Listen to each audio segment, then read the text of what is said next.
Hey guys, welcome to Relatable. Happy Friday. I hope everyone has had a wonderful week. I cannot believe that we are already in the second week of July. That's crazy. That's crazy. This year has just gone by so fast, but at the same time, it's been like crawling by with everything that has happened.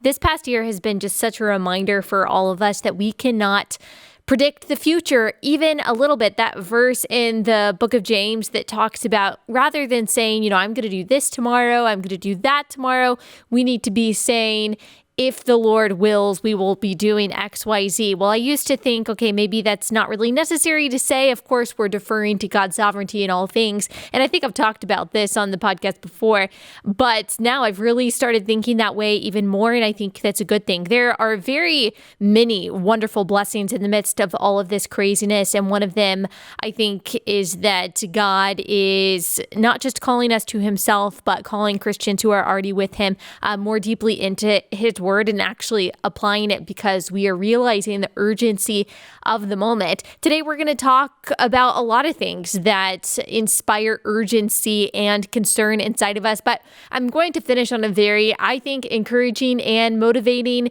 note before I get into talking about culture wars, which we started talking about on Wednesday with Black Lives Matter, and we're going to continue to talk about today, as well as the deconstruction of language and the ignorance of objectivity, or the purposeful abolition of objectivity, and what all of that Orwellian nonsense means for us and how we can combat it. Before we get into all of that, I would love for you guys, if you love this podcast, to leave a 5-star review on Apple Podcasts. That would just mean a lot to me. You don't have to write a whole lot, although I love when a lot of you do. But if you love this podcast, please give me a 5-star review. It helps our show out a lot, and we have several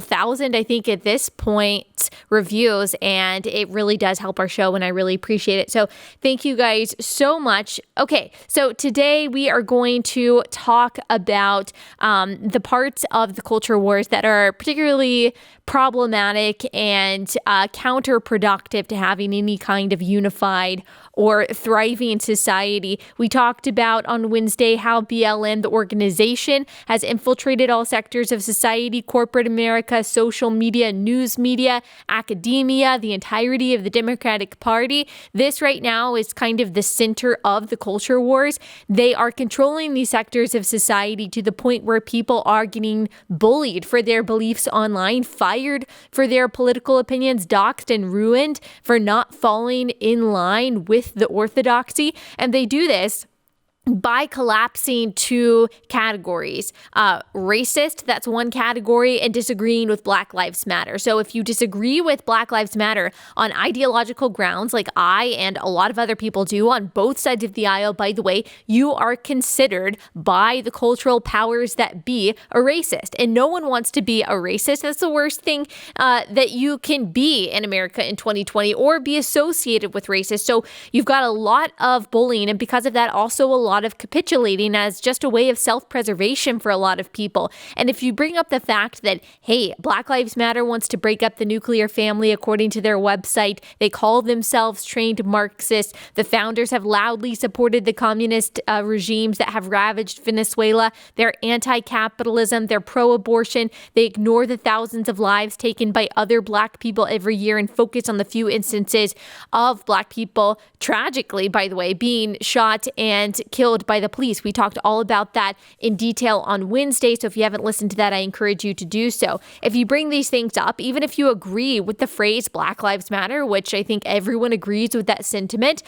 even if you too care about injustice, if you want police reform, if you care about racism where it exists, but you just believe that the organization BLM is counterproductive, then you are considered by, again, the cultural powers that be a racist. So people are fired for saying things like all lives matter. Grant Napier was an NBA announcer who tweeted that all lives matter, not even as a disagreement to the phrase that Black Lives Matter, just saying all all lives matter, every single one. He's an older guy. I highly doubt he knows that some people who use all lives matter are using it as a counter to Black Lives Matter, but he was fired for that.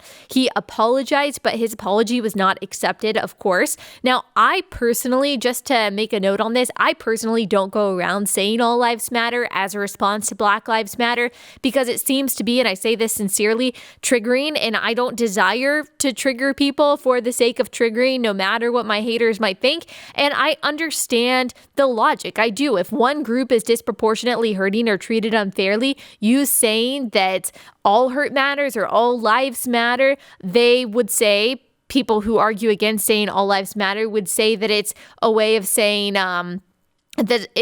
that we shouldn't focus on those who are being disproportionately affected by injustice. Now, of course, the question is, which we're not really allowed to ask and we're not really allowed to debate, is who doesn't actually believe that Black Lives Matter as much as other lives? And can we empirically see that Black Americans' value is diminished, but other kinds of Americans' value is not? Of course, we talked about that again on Wednesday and a little bit a few weeks ago in the episode titled, Does the Truth Matter? So we won't get into that debate today.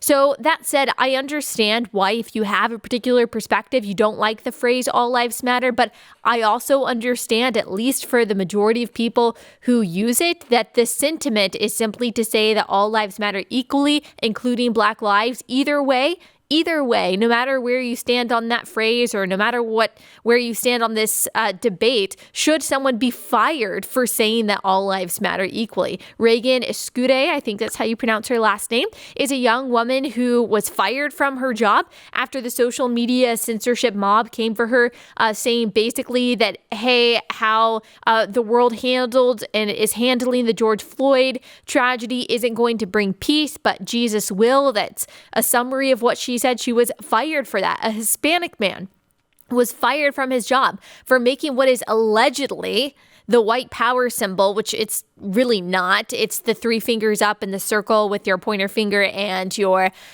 thumb that people have all of a sudden decided, because I guess a few people maybe did this at one point. It's a white power symbol, but most people just know it as okay. But apparently when anyone does this, it's secretly a dog whistle of white supremacy. Well, this Hispanic man wasn't even making that sign. He was cracking his knuckles, and someone saw him do that and found out where he worked, called his employer. This is just a middle class, working class Hispanic man, and he got fired from his job. There's no evidence whatsoever that this person is a white supremacist. In fact, I think it's pretty clear that he's not. Well, he was canceled, his life ruined, and who knows what's happened to him and his family since then for literally cracking his knuckles in a way that offended someone.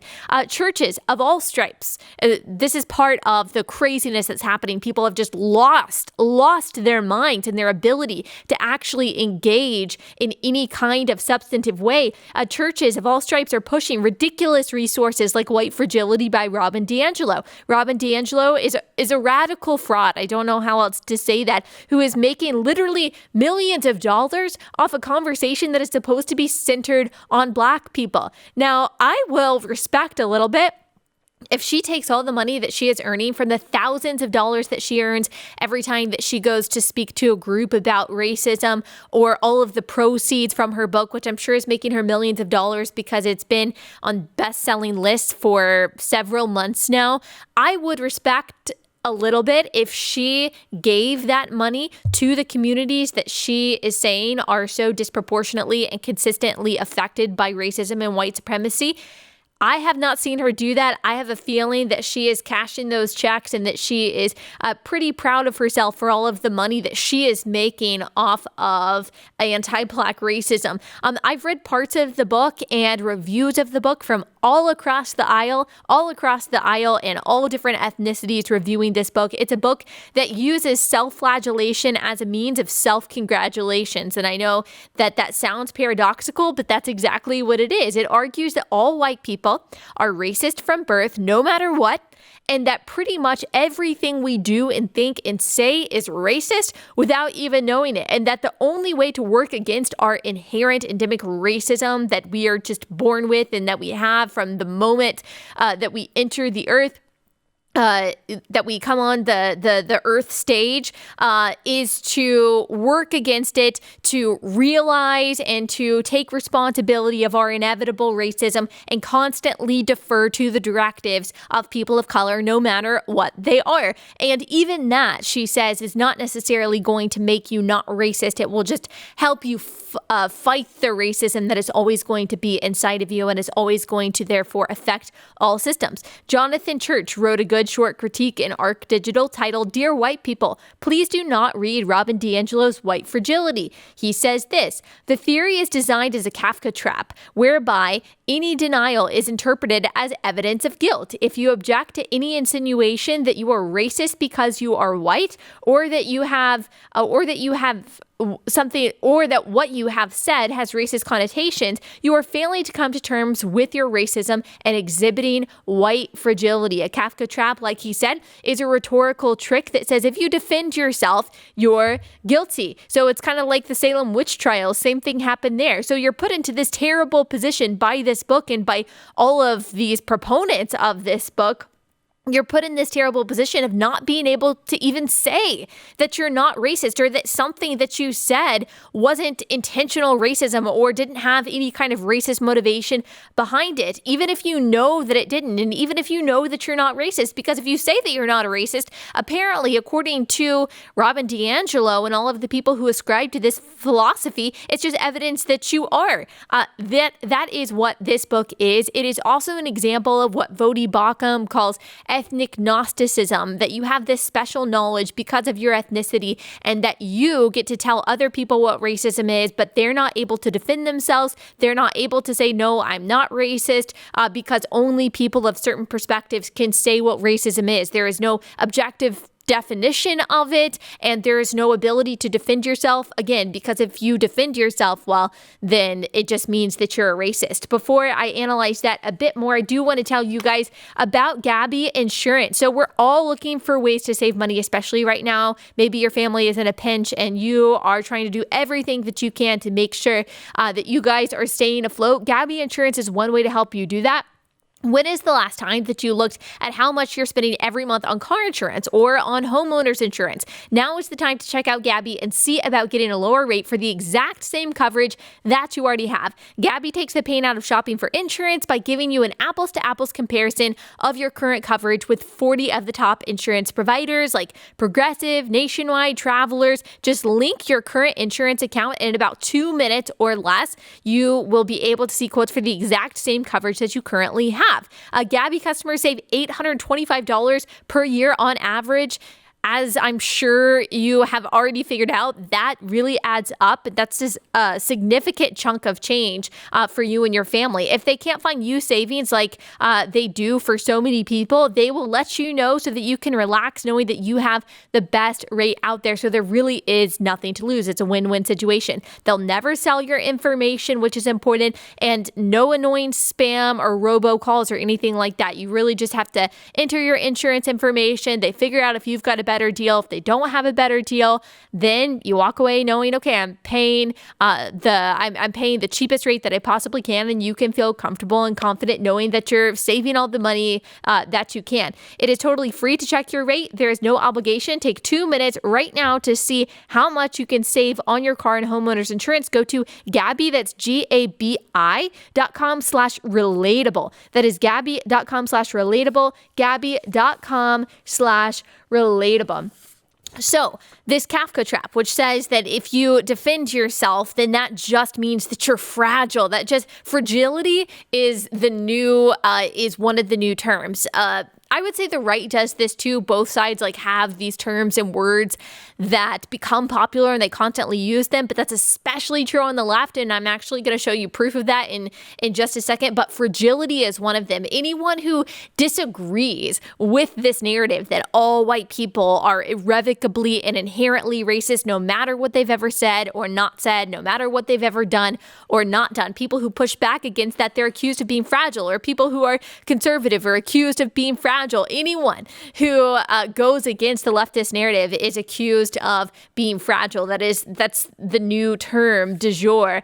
I've heard several progressives on my page and on social media say that they're racist, that we all are, that all white people are white supremacists, and we just have to recognize that and take responsibility. It's hilarious to me that the people who are saying they're racists are apparently considered less racist than the people who are saying that we're not racist. It doesn't make any sense. This review by Jonathan Church goes on to say, a third problem with the theory of white fragility is that it relies on the vague idea of whiteness as an all-encompassing, all-powerful ideological thread running its way through every part of the social fabric. Every instance of racial disparity is interpreted as evidence of whiteness in action, i.e., as evidence of racism. As Ibram X. Kendi says, when I see racial disparities, I see racism. Ibram Kendi is the author of another book that is being promoted by a lot of churches called How to Be Anti-Racist. The problem with this statement just alone, and part of the argument of white fragility, when I see racial disparities, I see racism, is that it's just not objectively or provably true, and at least not necessarily. And that is exactly what the entire idea of systemic racism is built on, the fact that disparities exist, and therefore the reason for them must be discrimination. But that is a logical fallacy. It's a fallacy that doesn't actually try to look at why disparities exist. It assumes that racism is the sole or the primary cause of all disparities. When the assumption behind disparities in crime rates or incarceration rates or in fatherlessness rates or graduation rates is always racism, that's a problem because we fail to be able to talk about and offer real solutions to real problems. If you read, once again, I think I have probably encouraged you guys to read this on every episode for the past 2 weeks, but it really is just so enlightening. If you read Discrimination and Disparities, that's what this entire book is about by Thomas Sowell. You'll read the proof behind the fact that disparities can, but they do not always unconditionally equal discrimination. To assume that racism is always and unconditionally the cause of disparities is a fallacy. It's a myth. Indian Americans and East Asian Americans, as we've talked about, have higher graduation rates, higher test scores, higher median incomes, and lower fatherlessness rates than white Americans. That's a racial disparity. Is that also racism?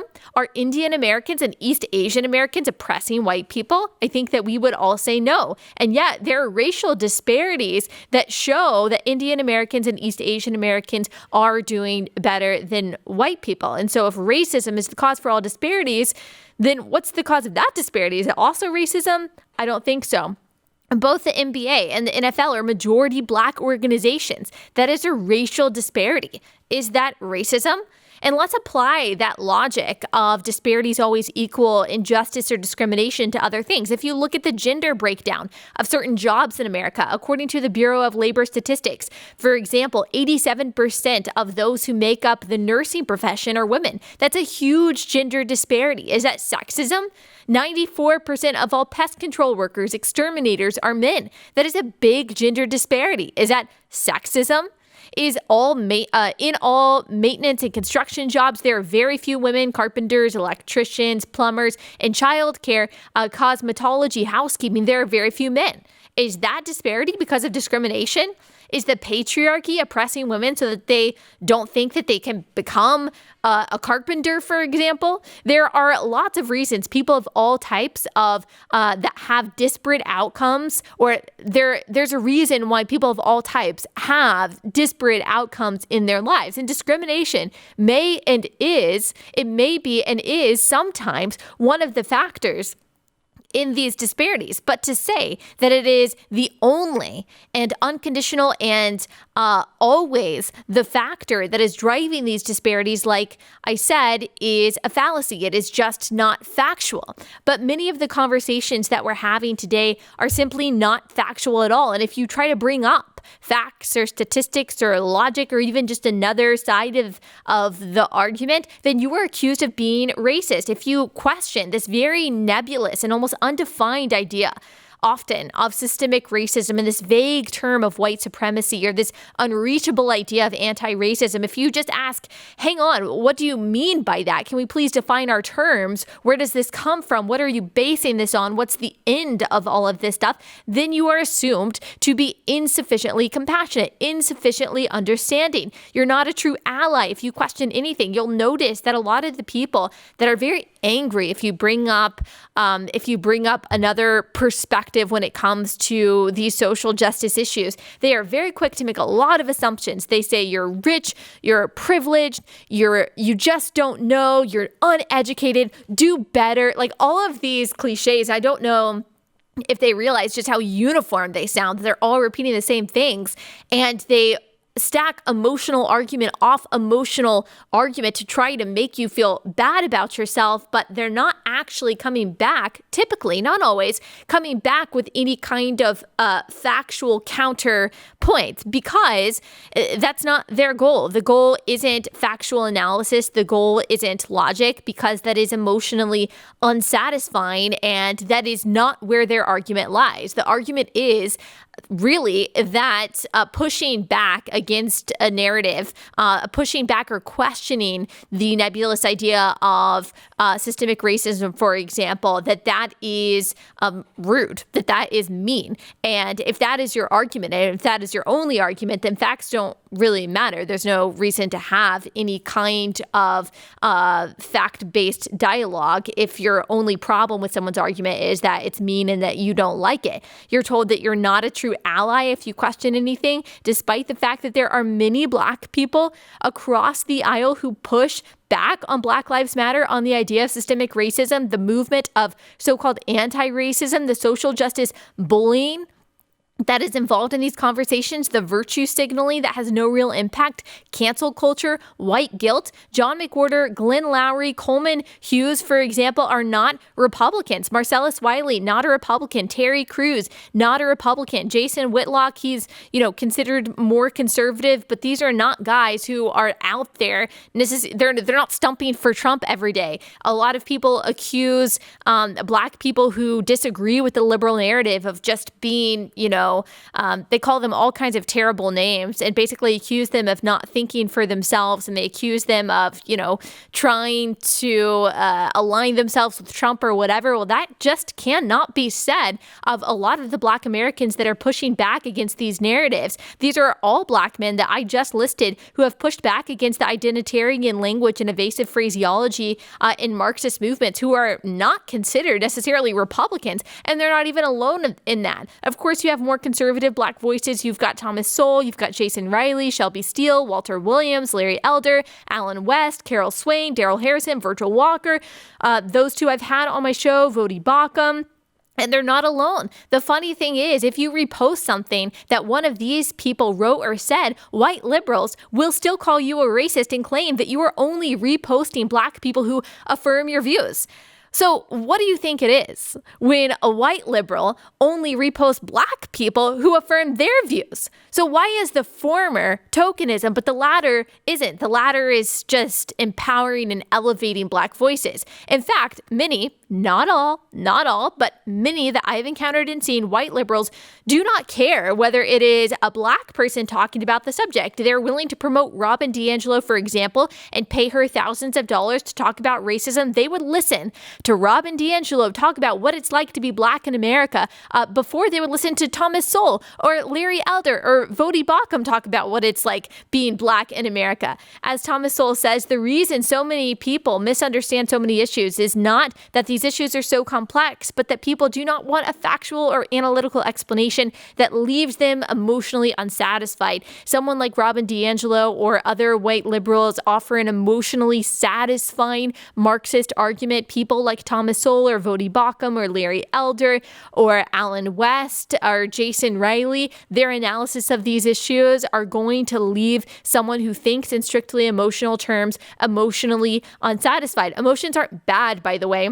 We should have passion. We should have compassion. We should have sympathy, and all of these things are very important. But our emotions always have to be verified by and subject to facts. If our emotions that are not based on facts are the basis of policy and are the basis of cultural movements, then we are going to lead the country in a very bad place. And of course, I do believe that is what's happening. The way to be able to healthily balance all of this is to be able to talk about personal experiences, but distinguish personal experiences from objective definitions and systemic reality, to be able to define words using finite and clear definitions, to be able to detach ourselves, all of us, from narrative and to look at the facts, look at the data, look at the real problems, the real cycles that are happening in particular communities, and have a discussion and debate around those things. This conversation is not to diminish real racism. It is, in fact, an argument for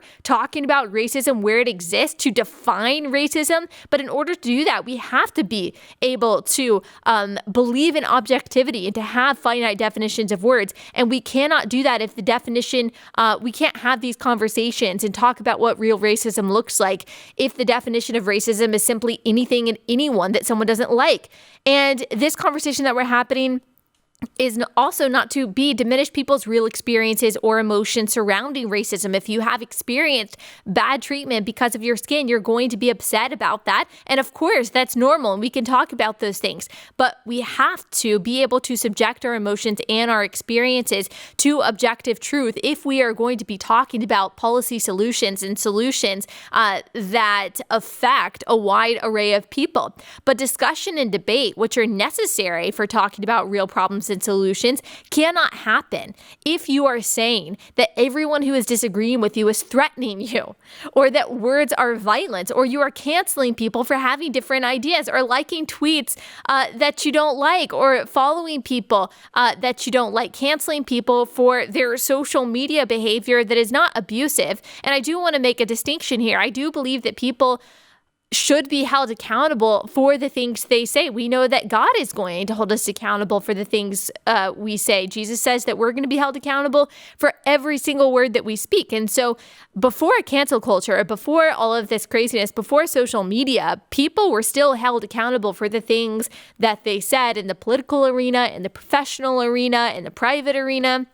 Of course, there is accountability for the things that we say, and we do own and take responsibility for the things that we say. I'm not talking about holding people accountable who say abusive or terrible things. I am talking about canceling people for expressing legitimate political opinions, not being abusive, but simply saying, hey, I've got a question about the ideology of Black Lives Matter. Hey, I'm not a Marxist. Hey, are the problems that they're pointing out real problems? Are the solutions that they're pointing out real solutions? Like, those are legitimate questions that if we really cared about caring about Black lives, like if we really cared about vulnerable communities, we would not only allow people to ask those questions, but we would be answering those questions. We would be digging deeper, and we would be having respectful dialogue about these things. If you learn about our founding, I think when we think back to, the beginnings of America, we think everyone was united in their love for liberty, and that the disagreements that they had were very minute. They were very insignificant. But America and our founding is based on compromises between people who very viciously disagreed with one another, who had very disparate visions of what the country was going to look like. And thankfully, because they did have the shared foundational principles of liberty and self-governance, they were able to come to compromises. But this country is built on disagreement. The difference between then and now is not that we have more disagreements than we had then.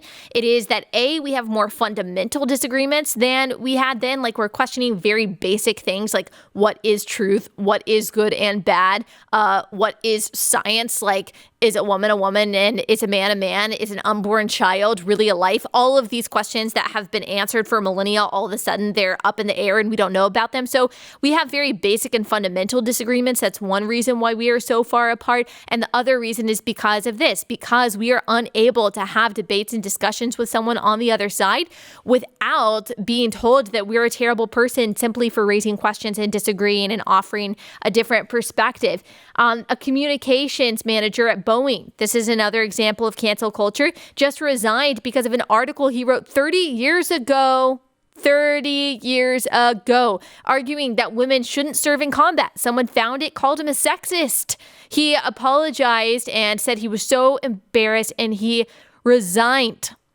That is, by the way, as an aside, a totally defensible position. Women shouldn't be on the ground in combat. We just can't. We don't have the same makeup as men. We can't carry as much weight and simultaneously run as quickly. We have lower muscle tone. We have lower bone density, lower anaerobic and aerobic capacity. Not to mention, we simply think differently than men do in most cases. The military is not a social experiment. It's about lethality. Like, you're just not egalitarian on the battlefield. You're just not. And while women may be very useful in a lot of roles, on the ground combat just isn't one of them. So this is a very defensible position. But there was no conversation about this. He never said in his apology, hey, new data has come out and actually women should be in combat. I was wrong. There was nothing like that. There was no conversation about whether or not what he was saying is true.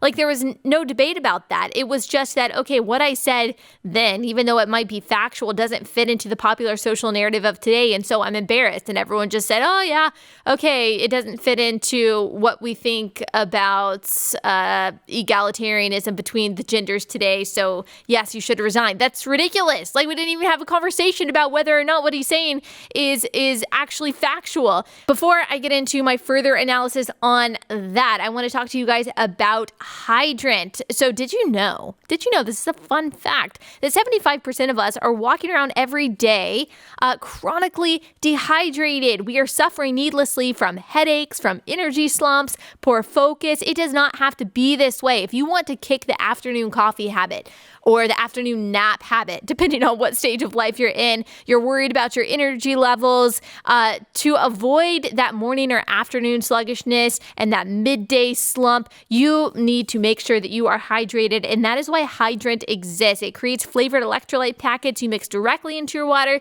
to make hydrating your body easy and delicious. Each rapid hydration mix has the 4 essential electrolytes your body needs: sodium, potassium, magnesium, and zinc, help you hydrate quickly and stay hydrated all day. And Hydrant is backed by research. The formula was developed by Oxford scientists to provide perfectly balanced, efficient hydration.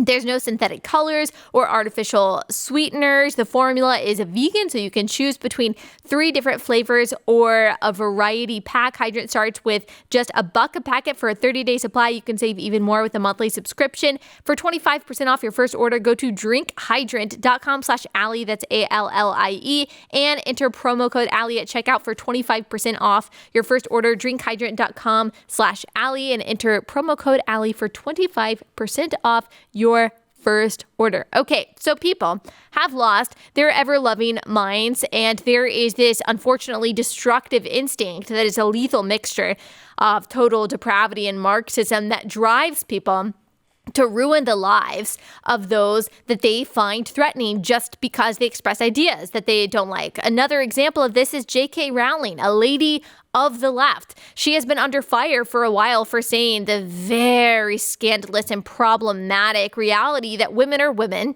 and men are men, and that saying that some men can be women by way of declaration actually erases women, which is just, of course, logically true. Now, this is someone who believes in the validity of transgenderism. So she believes that someone can transition and that they can identify as a transgender woman or a transgender man. She simply doesn't believe in collapsing those categories of transgender woman and biological woman, because then you are forcing biological women to compete against and to share private and vulnerable spaces with biological men who, no matter what you think, are always going to be biologically different and biologically stronger than biological women. So that's part of the issue here, not even to mention the total illogic and the anti-science philosophy that's behind the idea that you can just become a woman by saying that you're a woman. It's ironic because that objectifies and diminishes what womanhood is,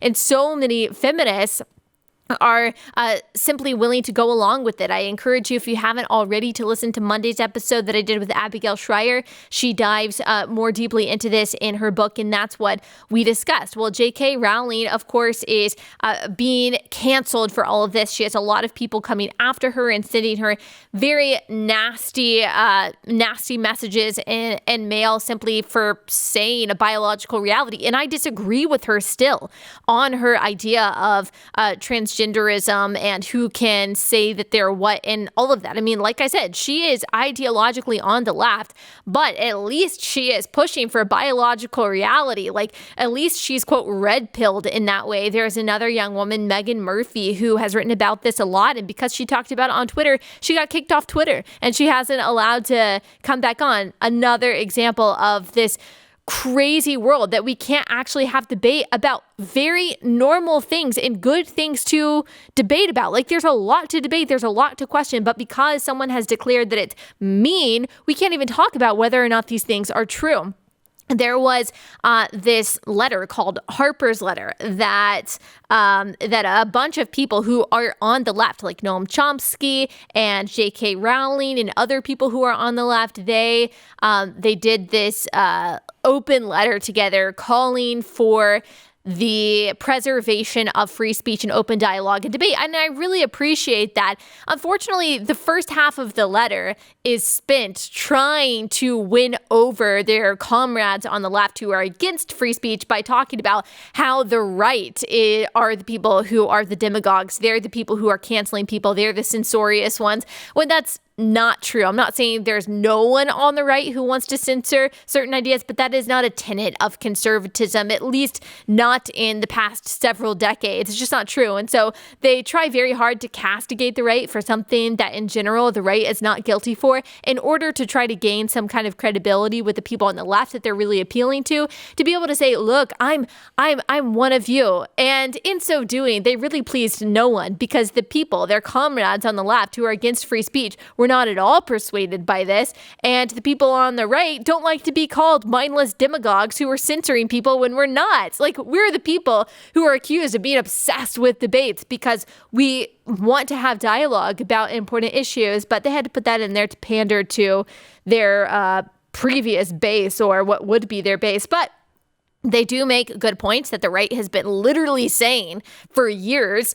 This is part of it, and this is the part that I agree with. This stifling atmosphere of talking about stifling free speech and canceling people simply for saying that a woman is a woman or something like that, or, hey, capitalism has slashed global poverty in half in the past 20 years. This stifling atmosphere will ultimately harm the most vital causes of our time. The restriction of debate, whether by a repressive government or an intolerant society, invariably hurts those who lack power and makes everyone less capable of democratic participation. The way to defeat bad ideas is by exposure, argument, and persuasion, not by trying to silence or wish them away. We refuse any false choice between justice and freedom, which cannot exist without each other, which is absolutely true. I saw another tweet, and I don't have it, so I can't give credit, and I'll have to paraphrase it, but I saw it floating around on Instagram that even if you live in a society where the government is not restricting free speech, which you could argue in places like California and New York, they are, by trying to fine you for, quote, misgendering someone. So there are cases where the government is trying to compel speech or limit your speech, absolutely. But even if you live in a society that the government is not doing that, and you have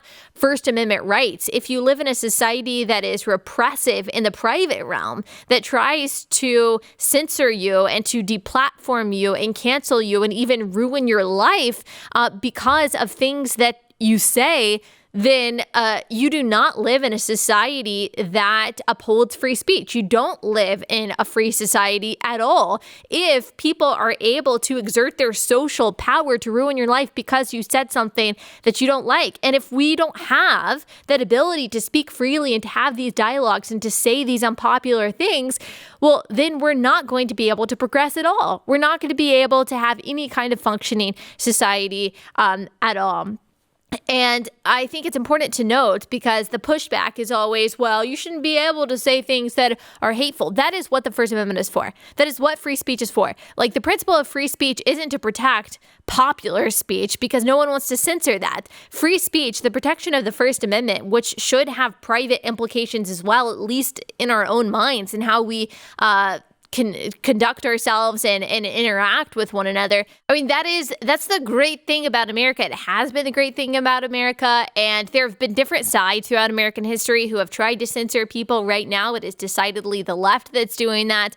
But the way that America has advanced in the way of civil rights, in the way of equality and liberty and justice for all, is through free speech, is through allowing people with dissenting opinions to be able to speak up. I mean, that is how, for example, the end of Jim Crow happened. That is how desegregation happened. That is how all civil rights movements have happened. People speaking up and being willing to say the unpopular thing. Not always in every situation the thing that the right agrees with or the thing that the left agrees with, but the person in the minority who is willing to say the unpopular thing has always moved the needle. And if we don't have that, then we have tyranny. And that is kind of the society that we're living under right now. We are technically free, but we're living under tyranny of the mob, where people aren't willing or just aren't able, out of fear, to say the unpopular, unorthodox thing that goes against,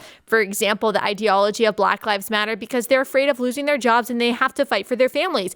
That is exactly what the far left wants. That is the nature of leftism. That is the nature of communism and socialism. Like I've said before, you're not going to find a communist or socialist society where there's freedom of religion and freedom of speech. You're just not, because it has to concentrate power. There can't be any dissent. There can't be any source from which you find your values or you find your principles except for the state. And so they have to silence all dissent. And they have to do so, and will do so, by the way, through violence. And if they can't do so through violence, because still in the United States, for the most part, it's illegal to do that, they'll find other means and they will try to ruin your life. And they simply believe it is all under the guise of compassion and love, intolerance, and inclusion that they are trying to silence ideas that they don't like, because to them, facts and opposing ideas are very offensive.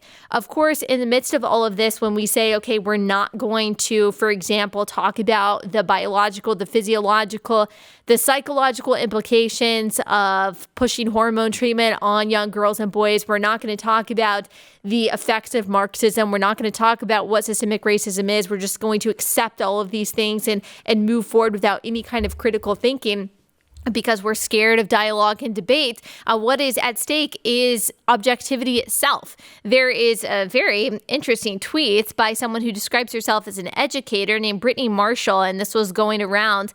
And she says, in reply to a conversation that included Nicole Hannah-Jones, who is the lead essayist in the widely debunked 1619 Project, she says, nope, the idea of 2 + 2 = 4 is cultural. And because of Western imperialism and colonization, we think of it as the only way of knowing. What? Let's read this again. The idea of 2 + 2 = 4 is cultural. And because of Western imperialism and colonization, we think of it as the only way of knowing. And this is an educator. What is that Orwell quote from 1984? That in the end, the party will insist that 2 + 2 = 5, because it is the inevitable outcome of their philosophy, which seeks, by way of thought police and accusations of wrongthink and newspeak, to not just limit our language, but limit consciousness, limit any knowledge of objective reality.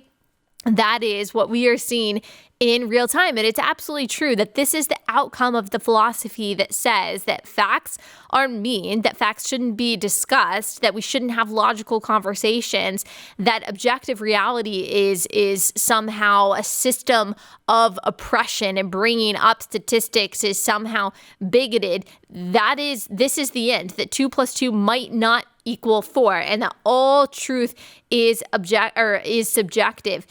There was a very interesting piece by Rod Dreher. I'm not totally sure how to pronounce his last name, but he is great. He wrote an interesting book called The Benedict Option. He's a very interesting writer, and he wrote something in the American Conservative called The Kampf of the Woke. Kampf, obviously, is German for struggle.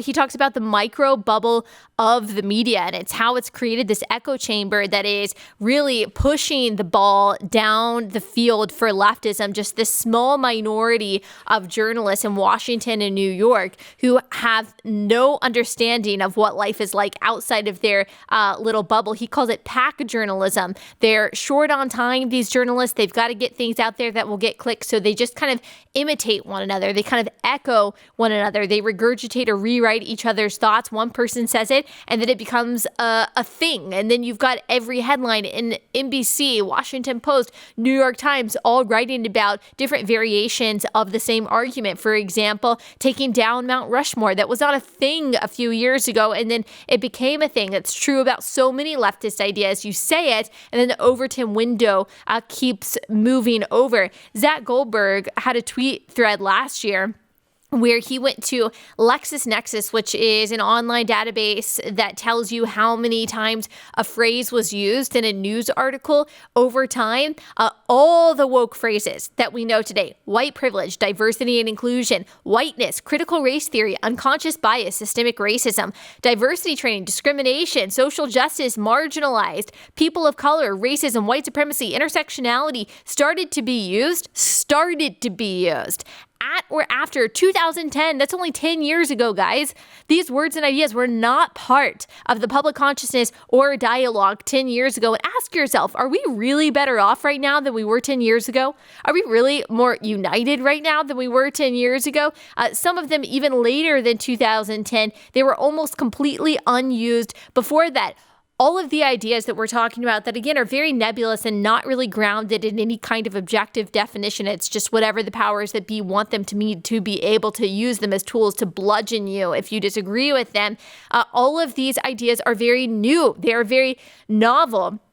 And we are being told that if you don't buy into what these gender studies professors came up with yesterday, then you're the bigot, then you're the radical. And I always like to remind people that you're not the radical for believing in biological sex. Like, you're not the radical for believing in free speech. You're not the radical for being anti-Marxist and for being pro-capitalist. You're not the radical for believing in God and believing that as the creator of the heavens and the earth, that he has the moral authority to tell us what is and what isn't, what's true and what's false and what's good and what's bad. These are things that people who are a lot smarter than us believed for thousands and thousands of years. And just yesterday, 5 minutes ago, the multicultural studies PhD, Robin DiAngelo, says that, oh no, these things aren't true anymore. And all of a sudden, the mob has just sicked themselves and anyone who disagrees with them and tells us that we are the bigots and the radicals. They are the radicals. And just because they say that they are the ones on the right side of history does not make that true. As we read that Booker T. Washington quote in the last episode, someone saying that something is true doesn't make it true. Someone saying that something is right doesn't make it right, no matter how many times you say it, no matter how hard you try to convince someone. And we just have to remember to be grounded in that reality that we are not the radicals for believing the things that people accepted for thousands of years before 2 seconds ago.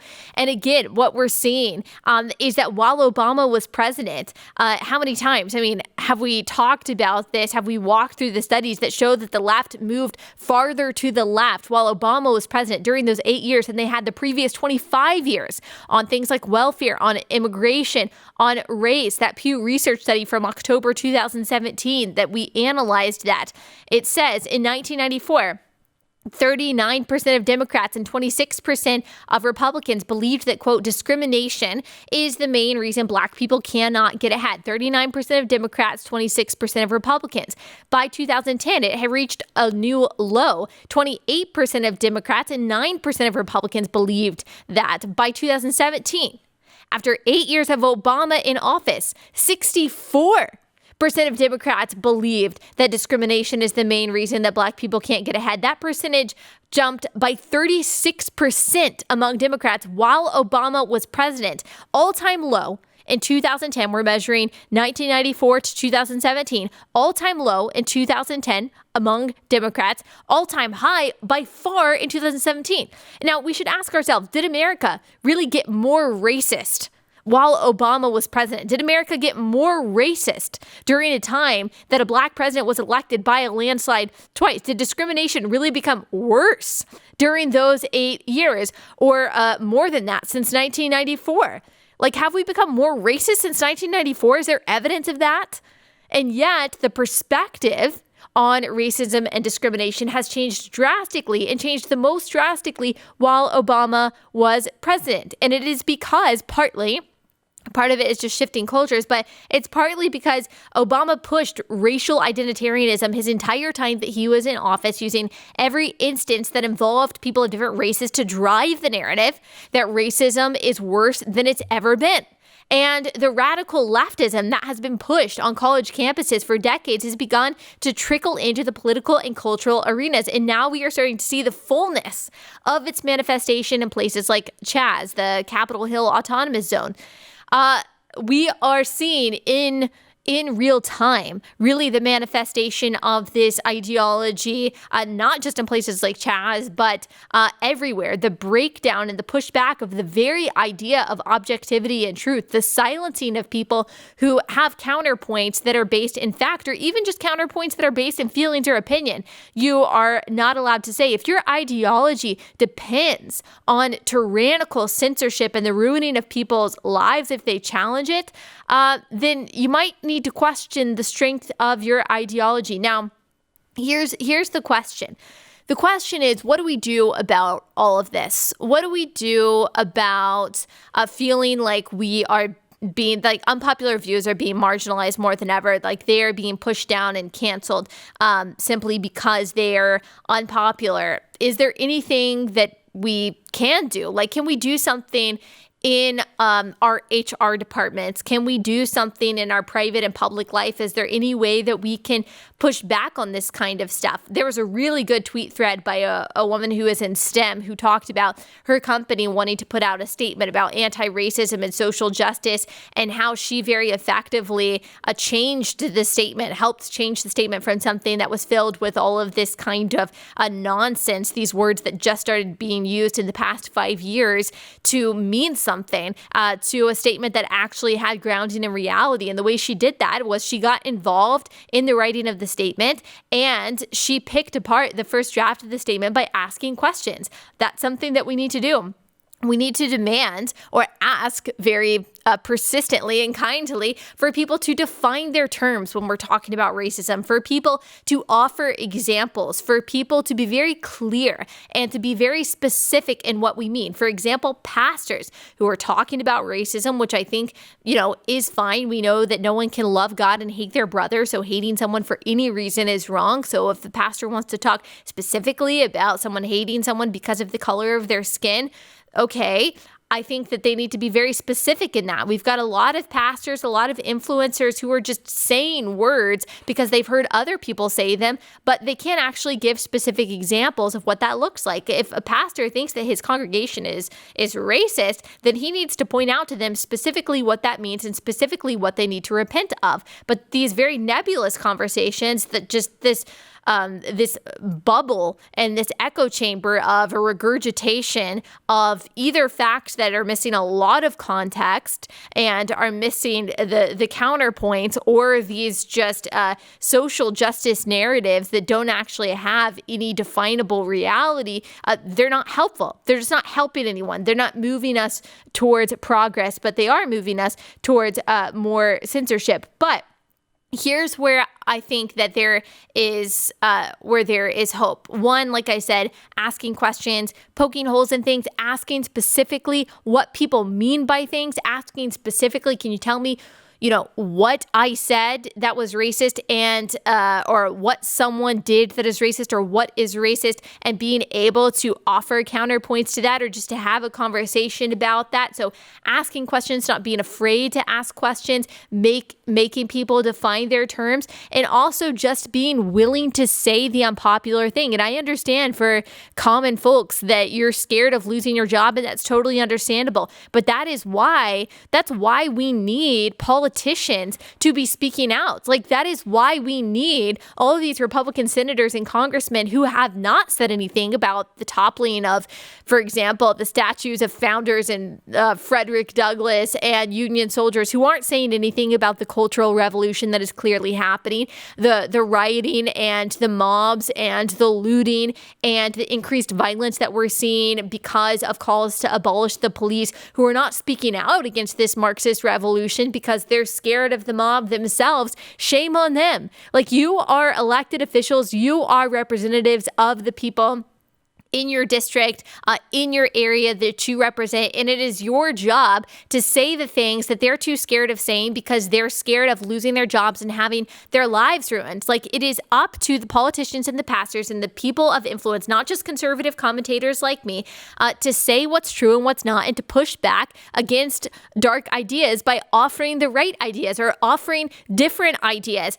When people in power do that, when people in power are willing to represent and talk about criticisms against the mainstream, against the Marxist ideologies that we are seeing run rampant right now, it gives common folk cover. They feel like, okay, this is more mainstream. Politicians are talking about this. Commentators are talking about this. Pastors are talking about this. There are a lot of people with influence who are representing my views. And the more these things are talked about, the harder it is for an employer to say, wow, you're radical and extreme and you've got a really out there idea, because there are so many people talking about it. So to those of you who are scared, you don't understand the effect that your words, even though you might feel like you don't have a lot of influence, have on the conversation and on the culture of free speech in general. There is a really interesting study by the scientists at Rensselaer, I don't know how to pronounce that, Rensselaer Polytechnic. They're members of the Social Cognitive Networks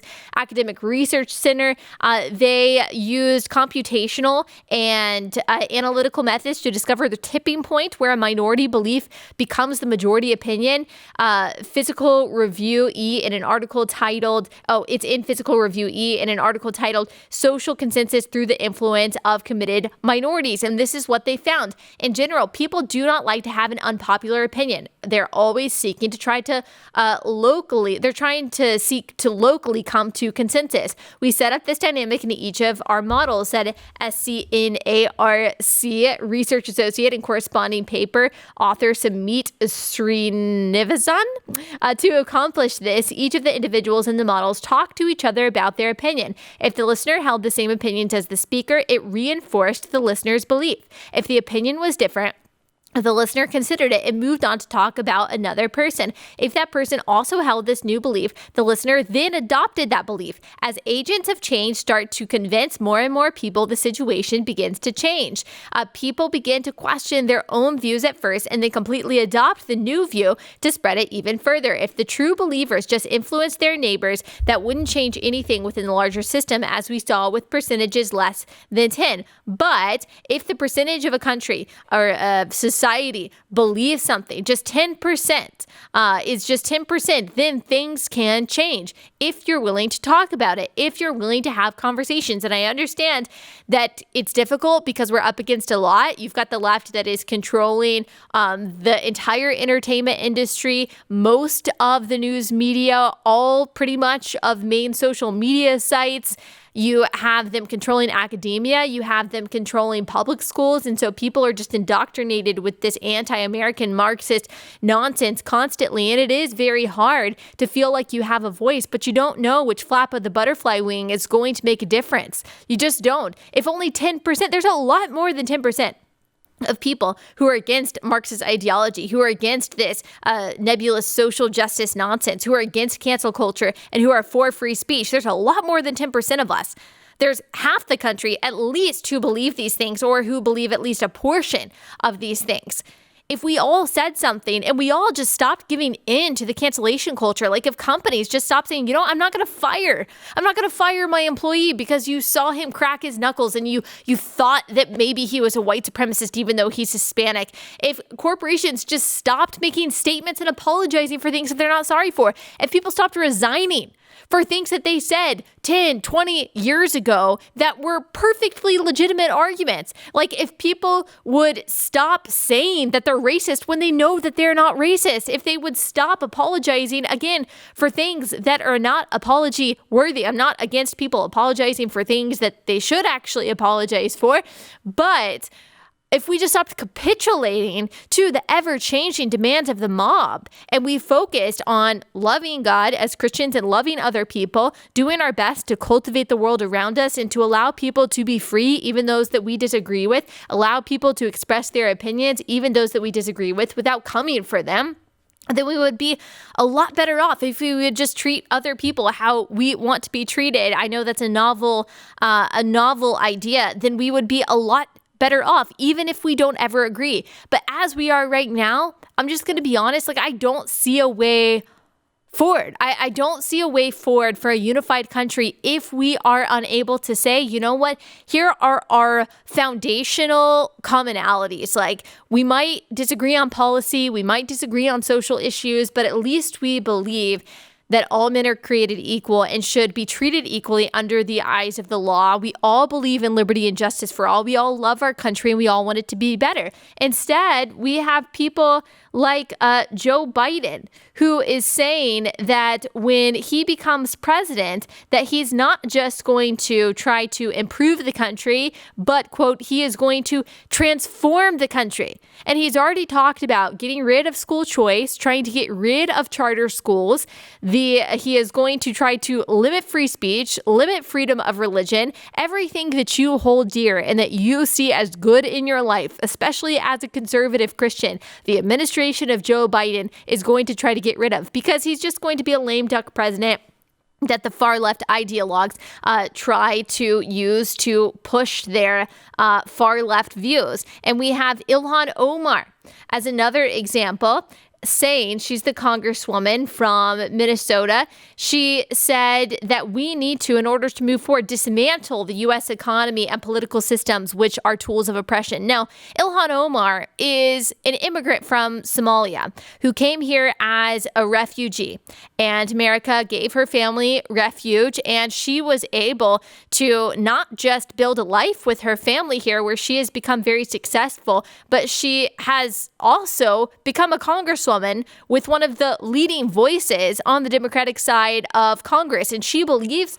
that America is inherently oppressive and unfair. I mean, I don't know a better example of America giving liberty and justice for all than Ilhan Omar. Not only is she a refugee, but she also hates America. Like she wants to dismantle America, and yet we have placed her in a position of power and given her every opportunity in the world. I mean, she's a really good example that America really does allow not just freedom and equality of opportunity, but also that we don't even punish you for hating the country. And people want to talk about this country being fascist and limiting people. I mean, that's just insane. There's example after example of people defeating all odds and making it in America that disprove this narrative that America is irrevocably and systemically and endemically this oppressive place that only allows certain people to get ahead. Again, white people aren't the most successful group in the country, so you're going to have to come up with a better argument than that. But again, we're not allowed to have that conversation. We're not allowed to have that debate and dialogue because you're just silenced for it. But again, my encouragement to you is to speak up when and how you can, even if it's just poking holes and asking questions and making people define the things that they believe, because you only need 10%. You only need 10% of society that is willing to speak up and say something before things actually change. Saying no to cancel culture, refusing to play by their rules, refusing to virtue signal, refusing to repeat their mantras, refusing to just buy into things without thinking about them. You have to know who's driving the bandwagon before you hop on it. Refuse to hop on the bandwagon and critically think and ask questions and engage in the debates that even people don't want to have. Okay, that is all for today. We will be back here on Monday.